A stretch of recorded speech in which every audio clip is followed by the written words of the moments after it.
HF radio is not a one-size-fits-all for every application you'll run into, especially in the portable world.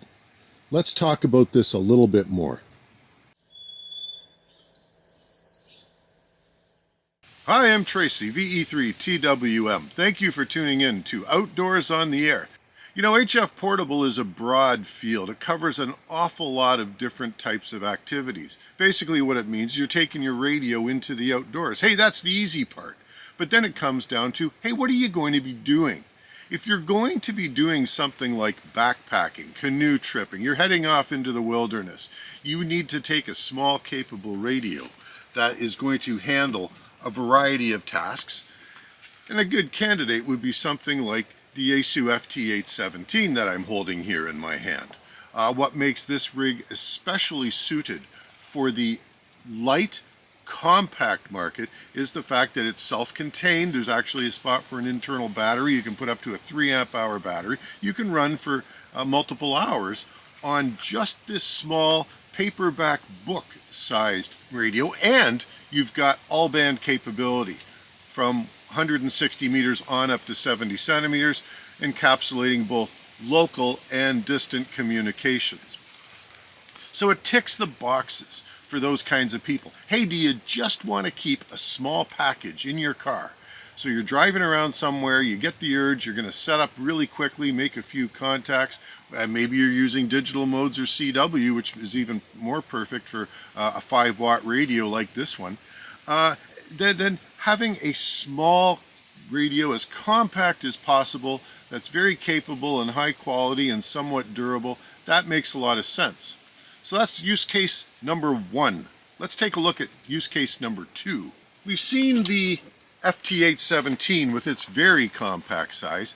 Now we talk about another low power radio. Here is the ICOM IC705. So noticeably bulkier, noticeably heavier. It's a 10-watt radio. You know, and honestly and truly, I'm going to tell you, after all my years of experience in the field, there is about this much difference between 5 watts and 10 watts in practical application. Hey, you can disagree with me in the comments below. Where you might step up, from an 817 to a radio like this, maybe you're big into digital modes. This rig is fabulous for digital modes. Maybe you are used to the convenience of like a big display, lots going on here, rather than the FT817's compact display with a minimum amount of information being displayed. And you want to run state-of-the-art. This is pretty much a state-of-the-art radio. This is more of a choice for those who are going to be setting up, not backpacking, not canoe tripping, not heading off into the wilderness, but somebody who wants a radio that isn't higher powered, but is capable of operating for an extended period of time on a small battery, but they don't need the ultimate in lightweight and compact size. Moving along in my own personal portable gear collection, I've got an SGC SG2020. Now this is a 30-watt radio. It's funny, it puts out 30 watts on 40 meters and 20 meters, dips down to around 12 watts on 10 meters. But as you can see, it's a larger form factor. Now that 20 to 30 watts output equates into a stronger signal at the receiving end, typically about 1 S unit. So if you're looking for something like a greater range, greater ability to communicate under difficult circumstances, a 20-watt radio, and there's this one, there's some radios like the Xiegu G90, for example, which is extremely popular, then they get you into that category.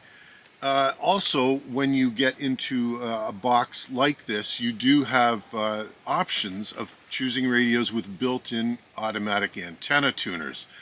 The downside, of course, is bulk, weight.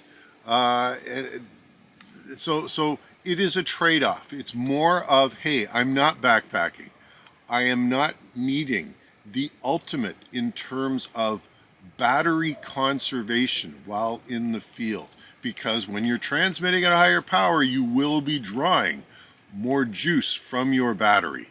So that's the next logical step up, moving from something like 5 watt FT817, 10 watt ICOM IC705 to a 20 to 30 watt radio like this SGC SG2020.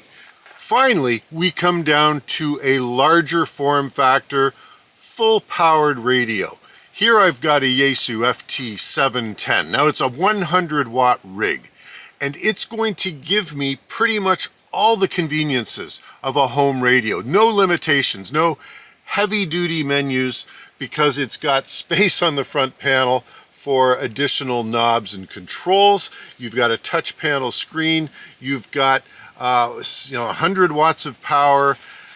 The downside, of course, comes in bulk and in battery consumption. But if you've got a big enough battery and you don't need the maximum in portability, this could be your answer. Take your base radio out into the field, and if circumstances permit, buy a radio specifically devoted for that, but a 100 watt one. So here's a radio that has a built-in tuner, for example. You've got all the conveniences you would need for a good portable operation, but it's all about, I don't need to take this radio very far from the vehicle when I get where I'm going, and I don't have a worry when it comes to powering it in terms of needing a big battery or access to AC power. I'm at a campsite right here. I've got 20 feet away, I've got an actual electrical outlet. I could run an AC to DC power supply and keep this rig going forever if I needed to. So there you have it. 4 different choices that I have in my gear collection when I go portable. What is the application? Choose the right radio and off I go. In fact, I might even take 2 of them, because 2 is 1 and 1 is none, as we all know. But by understanding your use case, you will choose the radio which is best for you. And who knows, perhaps your interests will increase over time and you'll end up with a second portable radio. Thanks for watching. Now it's your turn. Get out of the shack, get outdoors, and get on the air. 7-3 from Tracy, VE3, TWM.